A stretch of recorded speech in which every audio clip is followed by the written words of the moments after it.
Hey guys, got a really good one for you today. This is a French toast bread pudding with a blackberry puree. Let's get started. So the first thing we're going to do is make our blackberry puree. I want to make this first mainly because I want it to have time to thicken up in the fridge.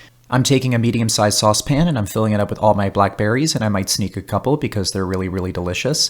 And then I'm going to take some sugar. And you don't want too much sugar because there's already a lot of sweetness in the blackberries themselves. I'm also taking some cornstarch, some lemon juice, and water, and that's it. I'm going to put this over the stove, and I'm just going to let this simmer over medium heat. With a wooden spoon, I'm tossing everything around until I see all the cornstarch basically dissolve into the water. And when you see that, you're just going to let this sit for a little bit. I did try to crush the blackberries the best I could with the wooden spoon. That ended up not working very well. In the end, I ended up using a potato masher because that ended up just working the best. The reason why you want to crush all the berries is so that you can release more of the juices and you get a better result in the end. It really brings out that berry flavor and you get a smoother texture. When you let this come to a low simmer, you will see that it will thicken up quite a bit, mainly because of the cornstarch, and you get more of a syrupy texture. When you see this, it's pretty much ready to go, but I did take it off the heat after letting it sit for another couple of minutes. In the end, it took about 15 minutes total. I'm going to pour this through a sieve because I don't want the seeds in there. If you want the seeds, go for it. I personally don't want that.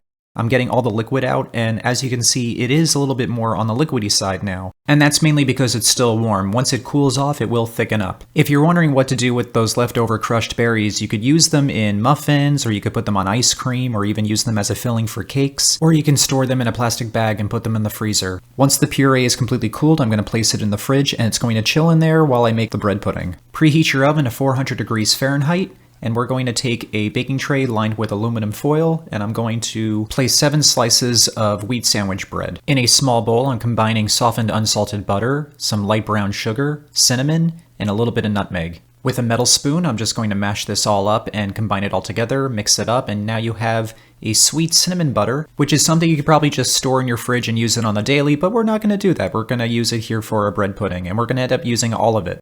So I'm going to take my butter and I'm going to spread it on every single slice of bread. And be generous, every single slice is going to have a lot of this on there, and that's okay because once this goes into the oven, it's going to help it toast even more, and it's going to have this delicious cinnamon nutmeg smell that's going to go throughout your house, and it's going to be amazing, and you're going to want to just catch that in a bottle and keep it forever. Anywho, that's going to toast at 400 degrees Fahrenheit for 20 to 25 minutes. But keep an eye on it. You don't want it to burn, but this didn't burn. It was actually toasted perfectly. And I'm going to take every single slice and I'm going to cut it up into quarters. And if you get little crummy pieces, that's totally fine. Do not throw those away. Please save those. But all in all, this ended up being very toasty and perfect for a bread pudding. You do want a very crispy bread because crispy bread, or at least stale bread, will actually help soak up the custard a little bit better. I placed all of my bread slices in a 10 by 6 inch baking dish that's been greased with butter. I lowered the temperature to 350 degrees Fahrenheit, and now we can make our custard. In a large bowl, I'm combining 2 whole eggs, 3 egg yolks, some granulated sugar, and salt. We're just going to whisk those up, and I just realized that I shouldn't have used a yellow bowl for this because now it's the same color as the bowl, but that's okay because now we're going to add whole milk, which should lighten things up. And by the way, you don't have to use milk for this. You could either use half and half or heavy cream. Those work too, but I figured milk is cheaper, so why not? I also added a little bit of vanilla extract, and now we're going to mix this all up until we get a very smooth custard, which we're then going to pour all over our toast, and then after that,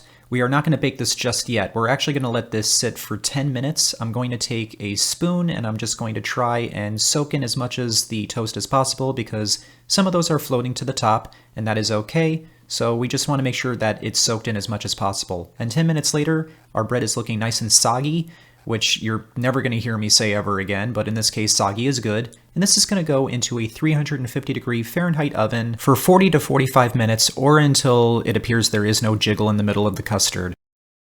Mine baked for exactly 40 minutes, and it is smelling and looking wonderful, but it's going to have to cool off for a little bit before I dig in there. 20 minutes should do the trick. But that's if you want it warm like I do. You can let this cool completely. That might take an hour or two. And if you want it sitting in the fridge, let that sit overnight and then just have it the next day. Honestly, bread pudding is great at any temperature, so there's really no rule as to how to eat it. Speaking of temperatures, after sitting in the fridge for about an hour, our puree has thickened up a little bit and it has become a syrup, which is what I was going for. So this is great. Let's put this on top of our bread pudding. I feel like having a warm slice of bread pudding combined with the cold puree would be a great combo. My mouth is salivating just looking at this. I can't get over how good this smells. Let's see if it tastes just as good.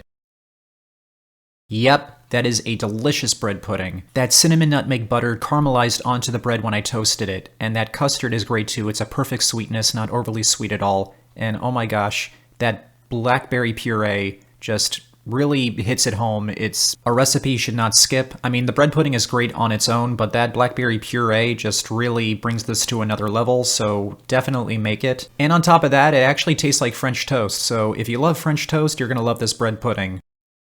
Alright guys, I hope you all enjoyed this one. Please remember to like and subscribe, and I will see you all next time.